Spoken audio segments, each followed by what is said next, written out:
Halo Kang Ngece semuanya. Halo. Juga nih para penonton. Hai. Hai. Selamat datang di podcast SSJ kami hari ini, yaitu serba-serbi jamur. Nah, pada kesempatan kali ini kita akan bahas topik yang menarik banget nih, itu tentang potensi jamur hidrosfer dalam membantu penyerapan nutrisi dan meningkatkan pertumbuhan tanaman tebu. Nah, aku baca-baca di artikel nih. Tebu kan merupakan tanaman penting dalam industri gula dan memiliki peranan yang besar dalam perekonomian negara kita, yaitu Indonesia. Tanaman tebu itu sendiri membutuhkan nutrisi yang cukup untuk tumbuh dengan baik dan memberikan hasil yang optimal.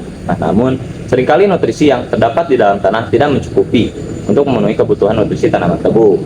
Nah, pada podcast kali ini kita ditemani oleh Jawa, ada Celamia, sama Kang kami. Gimana nih kabar Akang Eci semuanya? Alhamdulillah baik. Alhamdulillah kalau gitu, tanpa basa-basi lagi, kita mulai saja podcast ini untuk kita sharing-sharing ilmu nih kepada penonton. Kan, Kang Ce, negara Indonesia kan merupakan negara dengan tingkat konsumsi gula yang terus meningkat seiring dengan bertambahnya jumlah penduduk. Namun, peningkatan konsumsi gula belum dapat diimbangi oleh produksi gula dalam negeri kita karena rendahnya produksi gula dalam negeri Indonesia. Nah, permasalahan ini apakah ada solusi yang sesuai dengan topik yang akan kita bahas pada podcast kali ini? Oke, ini aku coba bantu jawab ya. Kalau menurut aku solusi yang menjanjikan terhadap masalah ini tuh bisa dengan berupa memanfaatkan mikroorganisme yang berada pada rizosfer tanah, contohnya jamur. Nah, kalau rizosfer tanah itu merupakan daerah di bagian akar tanaman yang memiliki interaksi antara akar, nutrisi tanah, dan mikroorganisme itu sendiri. Sedangkan jamur merupakan mikroorganisme yang berada di dalam rizosfer tanah. Keduanya memiliki hubungan yang simbiotik terhadap pertumbuhan akar tanaman yang kita kenal dengan mikoriza. Oke, baik Ce. Berarti dengan melibatkan mikroorganisme berupa jamur yang berada di rizosfer tanah dan jamur tersebut bersimbiosis. Saya mau tanya nih, Kang Ce, jamur tersebut bersimbiosis seperti apa sih pada akar tanaman tebu?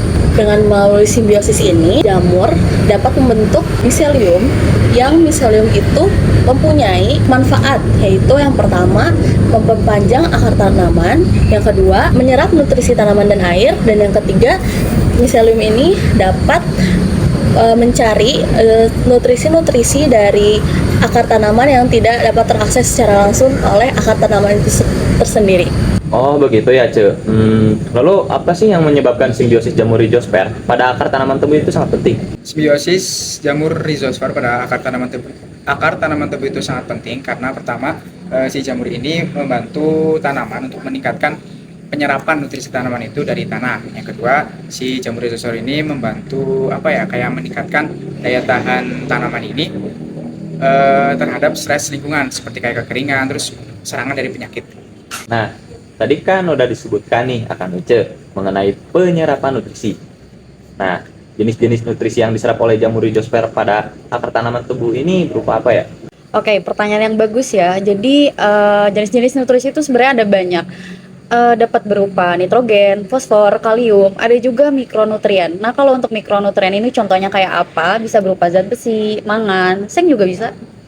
Nah, bener banget nih yang dikatain sama Cak Awa, nutrisi-nutrisi yang disebutkan tadi sangat membantu untuk pertumbuhan nutrisi pada pertumbuhan tebu ini tersebut. Nah, peran miselium juga berfungsi untuk meningkatkan perkembangan pada tanaman ini. Nah, waktu itu kan saya pernah membaca sekilas bahwa jamur dapat mengubah senyawa organik kompleks menjadi bentuk yang dapat digunakan oleh tanaman.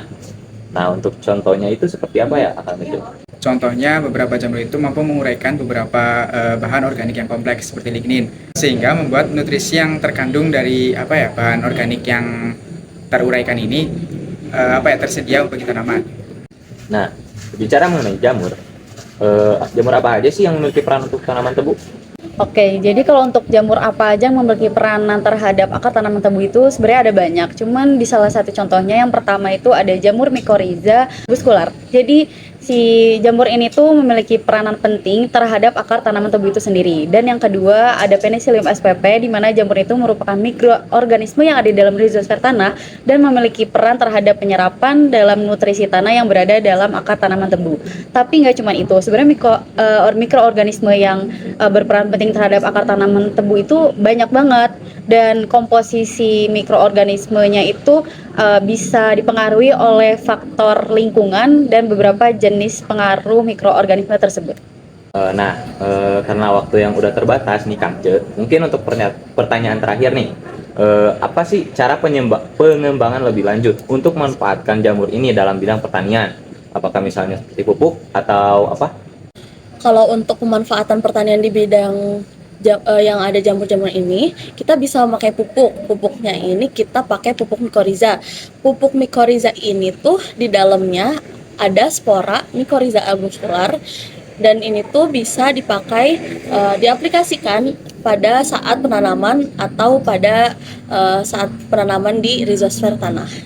Wah, gak terasa nih, Kang Ce, kita udah sampai di sesi yang terakhir di obrolan podcast kali ini.